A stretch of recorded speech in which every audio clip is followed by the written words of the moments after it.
1절을 보시면 삼손이 가사에 가서 거기서 한 기생을 보고 그에게로 들어갔다, 이렇게 이제 시작하죠. 자, 이 이야기는 삼손이 여러 가지 일들 중에서 이제 완전히 또 새로운 얘기입니다. 이미 우리가 본 것처럼 15장에서 삼손이 여자 딥나에 가서 블레셋의 한 여자를 보고 마음에 들어서 장가를 가려고 했었다. 그래서 그 여자 이야기가 15장 내내 있었죠. 그래서 우리가 이제 그렇게 보면 삼손은 두 여자가 기록되어 있나 보다, 그렇게 생각하기가 쉬운데요. 삼손에 대해서 알고 있는 여자 문제는 우리가 흔히 알고 있다시피 들릴라라고 하는 여인이죠. 그 들릴라라고 하는 여자 말고 이미 우리가 15장에서 본 것처럼 딥나에 있던 한 여자, 그 여자는 이제 15장에서 이미 봤으니까요. 그래서 삼손에게서는 두 여자가 있나 보다, 이렇게 생각하기 쉬운데, 오늘 보면 또 다른 여자, 1절부터 3절에 보면 새로운 여자가 등장합니다. 그래서 삼손은 그의 인생에서 기록된 거는 다 여자 문제입니다. 그럼 오늘 기록된 여자는 1절부터 3절에 짧게 기록되어 있으니까요, 짧게 보면 되겠습니다. 그 여자는 어떤 여자냐? 16장 1절을 다시 보시면 삼손이 가사에 가서 거기서 한 기생을 보고 그에게로 들어갔다. 그러니까 이 여자는 기생입니다. 아주 짧게 나오는 여자이긴 하지만 이 여자는 기생인 거죠. 그래서 딥나에 있는 한 여인, 그리고 기생 한 여인, 그리고 내일 보게 된 4절에 나오는 소래골짜기에 있었던 들릴라라고 하는 한 여인. 그래서 삼손의 인생에서 세 명의 여자가 등장하는데, 삼손이 14장부터 16장까지 나옵니다. 3장 나오는데 14장은 삼손이 태어나는 이야기고요. 그리고 15장, 16장 2장 기록되어 있는데 2장 중에 여자 3명이 등장하죠. 자, 그 여자에 대한 이야기는 좀 이따 하기로 하고, 1절을 다시 보시면 삼손이 어디에 갔냐면 가사에 갔다, 그렇게 이야기합니다. 이거를 잠시 보시면 우리가 이제 이 지도는 하도 많이 봐서 이제 다 아는 지도인데요. 이 지도를 보면 알 수 있듯이 가사에 갔습니다. 가사에 갔는데 가사가 어디냐? 여러분, 지금 이게 이스라엘 지역이죠. 그래서 이스라엘 지역에 여기가 이제 갈릴리 호수고요. 갈릴리. 좀 크게 하면 여기가 갈릴리죠. 그리고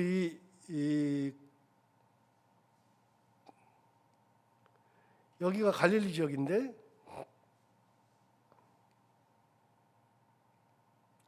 여기가 갈릴리죠.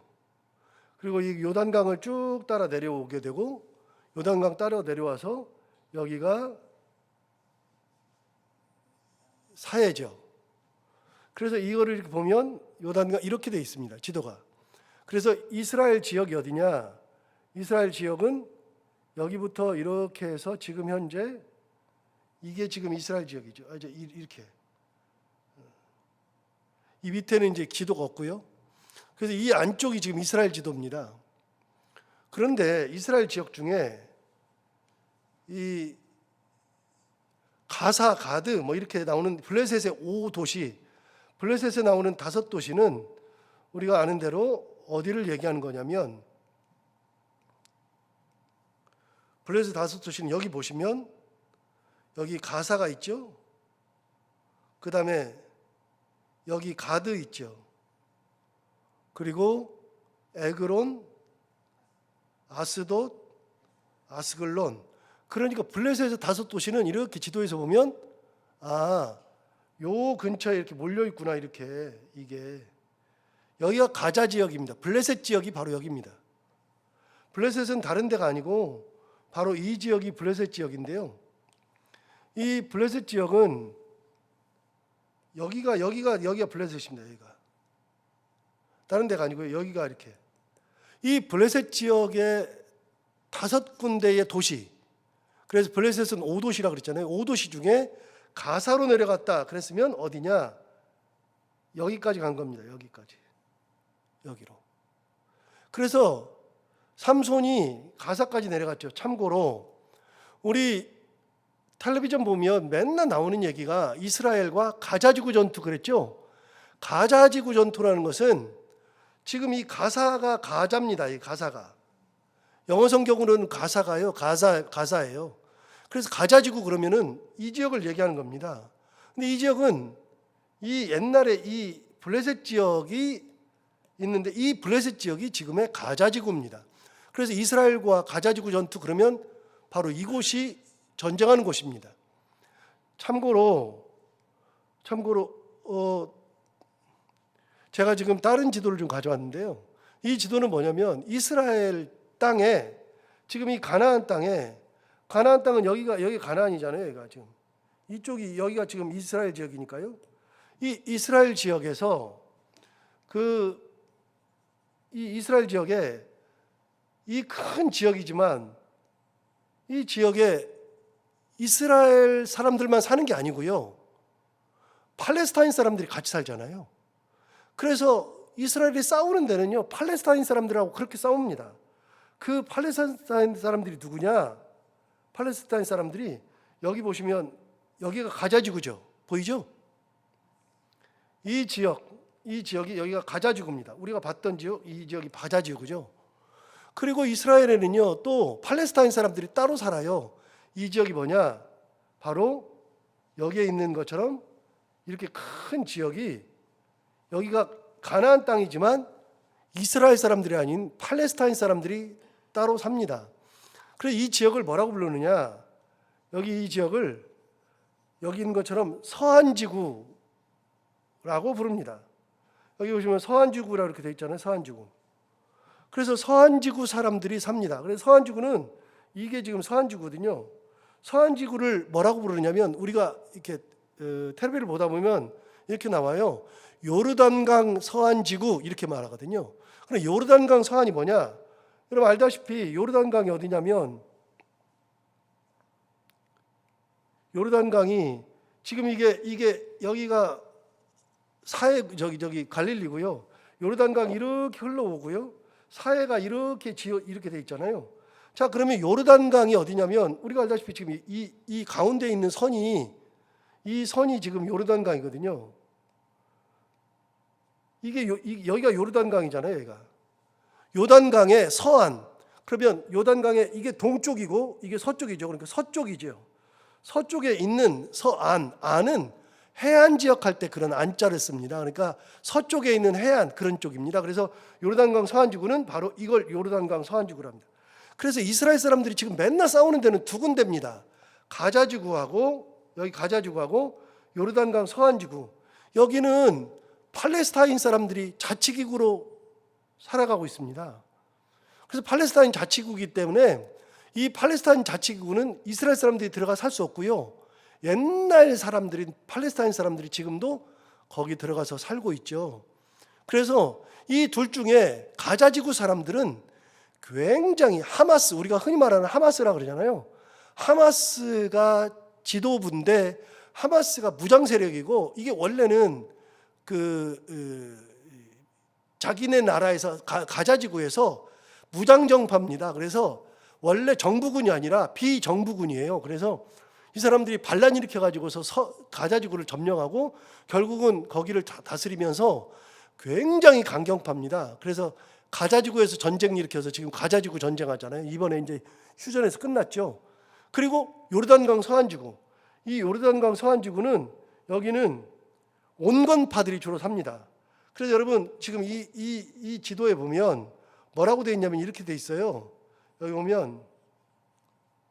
보면 지도에 써 있기를 뭐라고 써 있냐면 여기는 하마스라고 되어 있고 무장정파라고 되어 있죠. 하마스 무장정파. 굉장히 강경파입니다. 그런데 여기 보시면 파타라고 되어 있고 파타가 하마스 같은 데입니다. 그리고 여기는 온건파라고 되어 있죠. 온건파. 온건파여서 이 요르단강 서안지구는요. 전쟁을 잘 안 일으켜요. 전쟁 일으켰다가 죽으니까 전쟁을 잘 안 일으키고 여기는 이렇게 둘러싸가지고서 장벽을 안 만들었어요. 장벽이 없어요, 아예. 장벽이 없는데, 그런데 이 가자 지구는요, 여기다가는 이스라엘 사람들이 어떻게 했느냐, 아예 장벽을 쌌습니다. 이렇게 장벽을 아예 못 들어가요. 아예 못 들어가요. 그래서 여기는 완전히 고립되어 있는 지역입니다. 이렇게 요즘 전쟁하는 데가 이곳입니다. 그래서 이스라엘에서 전쟁 날 때는 둘 중에 하나에서 나는 겁니다. 가자 지구냐 아니면 요르단강 서안 지구냐. 요르단강 서안 지구는 온건파기 때문에 전쟁이 잘 안 일어나고, 가자 지구는 전쟁이 났다 하면 무조건 가자 지구에서 나죠. 그러면 요르단강 서안 지구에서는 무슨 일이 일어나냐면, 이스라엘 사람들이, 여러분 뉴스 보다 보면 정착촌을 만든다 이런 얘기 나오거든요. 정착촌은요, 요르단강 이 서안 지구는, 이 지역은 이스라엘 사람들이 살 수 없다 그랬잖아요. 그런데 이스라엘 사람들이 이 땅을 뺏으려고 야금야금 들어갑니다. 그래서 야금야금 들어가 가지고 이 사람들이 점점 여기를 차지합니다. 차지했는데 이 땅이 원래 이 땅인데, 이스라엘 사람들이 이 요르단강 서안지구 이만큼에 들어가 가지고, 여기에 들어가 가지고 자기네 사는 마을을 만들어 버려요. 마을을 만들어 버리니까 요르단강 서안지구 사람들이 왜 우리 땅 들어와? 전쟁 나죠. 그럼 무력으로 점령을 해버려요. 이스라엘이 점령을 해버리면 그 땅은 뺏기는 거예요. 그 다음에 또 정착촌을 요만큼 들어가 가지고 요만큼을 정착촌을 만들어요. 이스라엘 사람들이 자꾸만 이 서안지구를 들어가 가지고 조금씩 야금야금 정착촌을 만들면서 자기 땅을 넓히는 겁니다. 그래서 점점 가자지구, 요르단강 서안지구 사람들의 땅이 줄어드는 거예요. 점점. 그래서 우리가 흔히 이제 뉴스를 보다가 정착촌 나오면 아, 요르단강 서안지구 이렇게 알면 딱 되고요. 하마스 그러면 가자지구이고요. 그래서 이스라엘에서는 그렇게 나옵니다. 그러면 하나만 더, 우리 이스라엘 사람들이 요즘 정세에서 이스라엘 사람들이 레바논의 헤즈볼라랑 전쟁한다 그러잖아요. 헤즈볼라는 어디냐? 여기 지도에는 없어서 제가 그려왔습니다. 헤즈볼라는 어디냐면, 여기가 지금 헤즈볼라거든요. 지금 여기 보는 것처럼, 제가 그려온 것처럼, 여기 지금 제가 빨강색으로 표시한 데가 여기가 어디라고요? 가자지구죠. 여기가 제가 빨강색으로 칠해왔는데, 그럼 요르단강 서안지구는요? 여기가 요르단강 서안지구겠죠. 여기가. 그래서 전쟁할 때는 이스라엘 사람들은 주로 요르단강 서안지구는 정착촌 문제 때문에 싸우고요. 가자지구 이 사람들은 굉장히 강경파니까 이 사람들하고는 주로 싸우죠. 그러면 레바논이 어디냐? 레바논에 헤즈볼라 그랬는데, 지금 여기 위에 있는 것 중에 이렇게, 아이고 잘못했네. 레바논에 헤즈볼라 그랬어요. 레바논 그리고 헤즈볼라 그랬는데, 여기 보시는 것처럼 여기가 레바논이에요. 여기가 이 안쪽에 있는 게 이스라엘 바로 위쪽에 있죠. 그다음에 이 오른쪽에 있는 거, 요걸 오른쪽에 있는 게 시리아예요. 시리아. 그래서 이스라엘 바로 위에, 이쪽은 레바논, 이쪽은 시리아. 그래서 이 레바논과 시리아가 있거든요. 레바논에 이란이 자기네 돈으로 무장정파를 심어요. 그래서 이란이 지금도 시아파의 맹주거든요. 그래서 이란이 자기네 돈으로 막 여기저기 돈을 뿌리면서 나라를, 무장정파들을 심어요. 정부군이 아니거든요. 이란이 돈 준 데가 두 군데인데, 여기서 보는 데 중에 두 군데인데, 이란이 어디다 돈을 줬느냐? 이 가자지구에다가 돈을 줬어요. 하마스가 이란의 돈을 받죠. 그 다음에 헤즈볼라가 이란의 돈을 받아요. 그래서 여기하고 이 레바논에 헤즈볼라가 있어요. 헤즈볼라가. 이 헤즈볼라는, 이 사람들은 워낙에 강경파니까 주로 싸울 때 이 정부군이 아니니까 무기가 없는데 이란이 돈을 줘가지고, 이란이 이 사람들을 만들어가지고 이란 돈으로 모든 무기를 가지고 있죠. 그 헤즈볼라가 있는 데가 어디냐? 주로 이쪽 아래쪽에 있죠. 그래서 여기서 가자지구랑 전쟁할 때 이 아래쪽에 있는 헤즈볼라가 계속 공격했잖아요. 이렇게 공격하죠. 그래서 이렇게 헤즈볼라가 여기서 계속 공격하니까 이스라엘이 헤즈볼라한테 맞공격하다가, 지난번에 헤즈볼라가 거의 이스라엘에 완전 파괴됐죠. 헤즈볼라가 거의 괴멸됐죠. 가자지구 괴멸됐죠. 헤즈볼라 괴멸됐죠. 그래서 이제는 이란의 힘이, 이란이 이 가자지구하고 헤즈볼라에게 돈을 줘가지고서 무장정파로 하여금 이스라엘을 공격하게 하니까 이스라엘이 이 헤즈볼라하고 가자지구 사람들 때문에 살 수가 없는 거예요. 그래서 이 사람들을 다 점령해버렸죠. 전부 다. 그래서 이번에는 이제 완전히 이스라엘이 다 점령해가지고 아마 조용할 겁니다. 그런데 그렇게 한 거는 이란이 위하고 아래에서 이스라엘을 견제하는 거예요. 이게 이제 국제정세거든요. 요 정도 하고, 이게 국제정세인데 요 정도 하고, 사실은 이게 중요한 건 아니지만, 그런데 이제 우리가 텔레비를 보다 보면 자꾸 나오는 얘기고 요즘 정세니까, 자, 이 정도 하고, 자, 그러면 삼손이 가사에 내려갔다. 그러면 가사에 내려갔으면 가자지구 중에서 가장 센 곳입니다. 지금의 가자가 가사입니다. 거기에 내려가 가지고서 삼손이 만난 여자가 누구냐? 기생을 만났습니다. 여러분, 나시린이, 삼손은 근본부터가 잘못됐어요. 삼손은, 저는 사실 설교하기 가장 싫은 게 삼손인데요.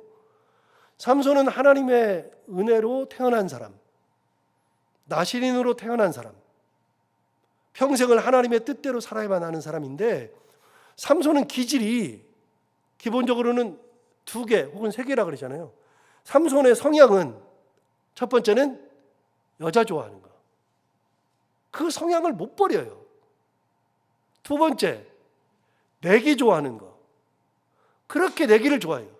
3번째, 자기가 힘이 센 걸 알아요. 아니까 모든 문제를 힘으로 해결해요. 힘 자랑하는 거예요.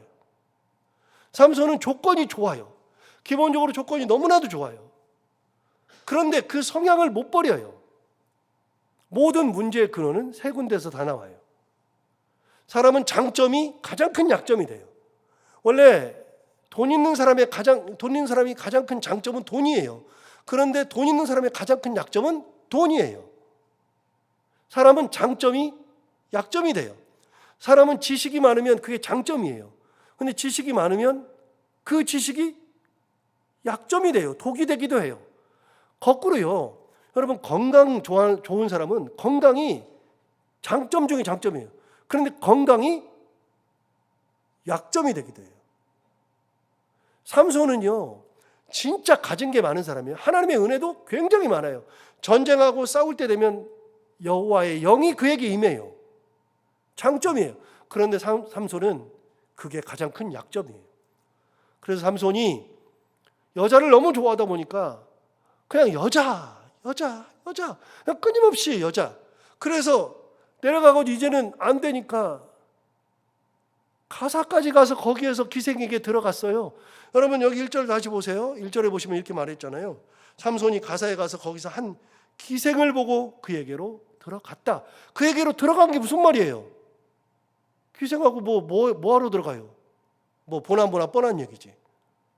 여러분, 하나님의 은혜를 입은 사람이 무슨 가사까지 갈 것이며, 하나님의 은혜를 입은 나시린이 무슨 기생을 보고 들어갈 것이며, 하나님께서 원하시지 않는 건데 그렇게 하고 살아요. 성향을 진짜 못 버려요. 결국은 문제가 다 거기서 나오는 거예요. 여러분, 이게 삼손이에요. 자, 2절을 볼까요? 2절을 보시면 가사 사람들에게 삼손이 왔다고 알려지죠. 이 삼손은 블레셋의 원수잖아요. 그냥 때마다 심하다. 항상 부딪히는 게 삼손이에요. 결국은 삼손하고 전쟁까지 해가지고서는 박살났잖아요. 자기들이 이길 줄 알았는데, 그것도 그 전쟁은 낙이 새 턱뼈로 1000명이 죽어가지고 라맛 레히, 즉 턱뼈의 산, 이런 지명도 생기고 에낙고레라는 지명도 생기고 그렇게 대패했죠. 이제 삼손을 죽여야 되는데 삼손이 가사에 내려왔네요. 그것도 기생에게 들어갔네요. 그러니까 그 사람들이 어떻게 하느냐. 2절에 보시면 가사 사람들에게 삼손이 왔다고 알려짐에 그들이 곧 그를 에워싸고, 자, 기생집에 있는 삼손을 에워쌌죠. 싸고 밤새도록 성문에 매복하고 밤새도록 조용히 하며 이르기를 새벽이 되거든 그를 죽이리라 하였더라. 사람들이 기생집을 다 둘러싸고 새벽 되면은 그를 죽여야지, 밤에는 잘 안 보이니까 새벽 되면 죽여야지, 그래서 밤새도록 에워쌌습니다. 삼손이 기생과 그렇게 하고 있을 때 블레셋 사람들은 삼손을 죽이려고 하고 있죠. 그럼 어떻게 되느냐? 3절을 보시면 삼손이 밤중까지 누워 있다가 그 밤중에 일어나, 새벽 되기 전에, 새벽만 되면 죽인다 그랬는데 그 밤중에 일어나 성 문짝들과 두 문설주와 문빗장을 빼가지고 그것을 모두 어깨에 메고 헤브론 앞산 꼭대기로 가니라. 삼손이 그걸 알았나 봐요. 밤중에 일어나가지고 갑자기 자기를 둘러싼 사람이 있는 걸 보고 성문을 빼가지고 간 겁니다. 성문을. 그리고 성 두 문설주, 기둥이죠. 문설주는 기둥이니까요. 두 기둥 뽑아버리고 성문 빼버리고 그리고 문빗장을 빼가지고서 그걸 어깨에 메고 그러고서 헤브론 앞산까지 간 겁니다. 도망간 겁니다. 참 삼손 보면 참 대단해요. 이 힘이라는 게 우리가 인간 이야기할 때 삼손같이 힘센 사람을 본 적이 없어요. 대단하죠. 그러면 삼손이 그렇게 갇혔으니까 죽느냐? 하나님의 뜻이 아니면 그렇게 안 돼요. 여러분, 인간이 자기가 계획한 대로 되느냐? 이 설교를 준비하다가 마지막으로 생각한 게 그거예요. 블레셋 사람들이 생각한 게, 삼손 이렇게 하면 죽었어, 오늘 끝났어, 그럼 끝나는 거냐? 아니요. 잠언 16장 9절에 사람이 마음으로 그 길을 계획할지라도 그 걸음을 인도하시는 분은 여호와세요. 하나님이세요. 여러분, 하나님께서 함께 하시면 날아가는 새에 한 터럭도 떨어지지 않아요. 여러분, 우리가 새 잡아서 먹잖아요. 새를 잡아서 먹는데 하나님이 허락하시지 않으면 새가 떨어지지 않는다고요. 새도 보호하시는 분이 하나님이세요. 누가 한 얘기예요? 유창원이 한 얘기가 아니라 예수님이 하신 얘기라고요. 하나님, 예수 그리스도께서 하신 얘기예요. 하나님이 허락하셔야만 되는 거예요. 인간이 계획을 다 잘 짠다 그래서 되느냐? 절대로 그게 안 된다. 여러분, 제가 그래서 사도 바울 얘기를 하려고 사도 바울 거를 적어왔어요. 얼마나 사람들이 사도 바울을 죽이려고 했는지, 사도 바울 죽이려고 하는 것을 제가 대충 생각해서 적어왔어요. 사도 바울 죽이려고 했던 것들이 많은데 그 모든 것들이 어떻게 되느냐? 사도행전 9장에 보면 사도 바울이 다메섹에 갔어요. 거기서 사도 바울이 회심하니까 다메섹에 있는 유대인들이 그를 죽이려고 했을 때 다메섹에 있는 그 예수 믿는 사람들이 사도 바울을 광주리로 달아 내려가지고 성벽을 타고서 도망했어요. 죽이려고 그랬는데 이제 죽여야지. 못 죽인다니까요. 사도 바울이 예루살렘에 왔어요. 예루살렘에 왔더니 예루살렘에 있는 유대인들이 알고 보니까 이 사람이 예수 믿는 사람들 죽이려고 했는데 다메섹 가서 변질해 왔네? 죽이려고 했어요. 그랬더니 그 죽이려고 한 것을 형제들이 알고 형제들이 사도 바울을 데리고 가이사랴까지 가가지고 가이사랴에서 배 타고 고향으로 보내요. 그래서 사도 바울은 도망 다녀요. 엄청 도망 다녀요. 여러분, 저는 옛날에 사도 바울이 도망 다니는 거 보고서 가오가 안 선다 그랬거든요. 그런데 사도 바울은요 진짜 많이 도망 다녀요. 얼마나 많이 도망 다니는지 몰라요.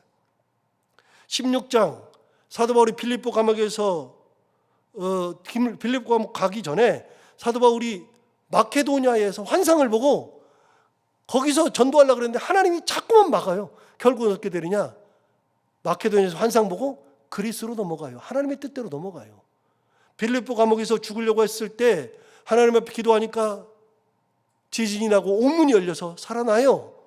17장에 가보면 데살로니가에서 유대인들이 죽이려고 하자 밤에 형제들이 그를 베레아로 보내요. 베레아로 갔더니 베레아에서 데살로니가 거기 있는 그 유대인들이, 똑같은 유대인들이 베레아까지 와서 죽이려고 했을 때 역시 형제들이 사도 바울을 배 태워서 아테네까지 보내요. 그래서 또 도망갔어요. 도망가는 게 사도 바울의 인생이에요. 에베소에서 3년 6개월 있다가 거기서 폭동 나가지고 죽이려고 했을 때 또 도망가요. 그 에베소에서 20장에 보면 안디옥에서 그를 죽이려고 했을 때 또 도망가요. 23장에서 예루살렘에서 400명이 우리는 금식하면서 사도 바울 죽이기 전까지는 밥 안 먹는다. 그때 가이사랴로 또 도망가요. 여러분, 사도 바울의 인생은요, 가만히 보니까 제가 요즘에 느끼는 건데 사도 바울은 도망 다니다가 볼일을 못 봐요. 진짜 많이 도망 다녔어요. 그래도 하나님의 뜻이 있기 전까지는 안 돼요. 하나님이 보호하셔요. 삼손도 사명이 안 끝났어요. 그 성향은 못 버리지만 사명은 안 끝나죠. 여러분, 그래도 사명을 감당하다가 삼손도 죽겠죠. 사도 바울도 사명 감당하다가 죽죠. 그런데 참된 인생은 삼손처럼 그렇게 살다가 그렇게 사명 감당하고 죽는 게 아니라 하나님 바라보며 은혜를 기억하며 그렇게 살다가 가는 인생. 지금도 위기는 벗어났어요.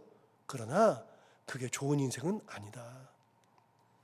그래서 조금만 먹어도, 조금만 해도, 조금만 가도, 천천히 가도, 더디어도 하나님의 은혜 가운데 사는 것이 참 중요하다 생각하면서 끝까지 하나님만 의지하며 그렇게 살아가는 우리가 다 되기를 바랍니다. 하나님 아버지 감사합니다. 오늘도 삼손, 참 많은 이야기를 남긴 그 삼손을 보면서 그 인생이 어떤 인생인지 또 한번 생각하게 됩니다. 힘은 있었고 능력은 있었고 뭐 할 수 있는 것은 참 많았으나 인생을 보면 은혜의 인생은 아닌 것 같고 어떻게 힘도 쓰고 하는 것 같으나 별 의미 없는 그런 인생 살아가는 거 아닌가. 삼손을 생각할 때마다 그런 생각이 참 많이 듭니다. 그래도 사명을 감당하다 죽었겠지만 하나님 아버지, 우리는 끝까지 우리에게 주신 사명 하나님만 꼭 바라보면서 그 손 꼭 붙들면서 우리에게 주어진 사명을 잘 감당하고 은혜 가운데 살다가 하나님 부르실 때 은혜 가운데 갈 수 있는 참 은혜의 삶을 살아가는 저희들 모두가 다 되게 하여 주옵소서. 하나님 아버지, 오늘도 하루를 살아갈 때 이 말씀을 기억하며 살게 하여 주옵시고 오늘도 기도하러 나온 사랑하는 성도들 한 분 한 분의 기도를 들어 응답해 주시기 원하며 해야 되는 것들을 기쁨으로 감당하고 만나는 분들과 함께 웃고 행복한 하루가 되게 하여 주옵소서. 감사하며 예수님 이름으로 기도하옵나이다.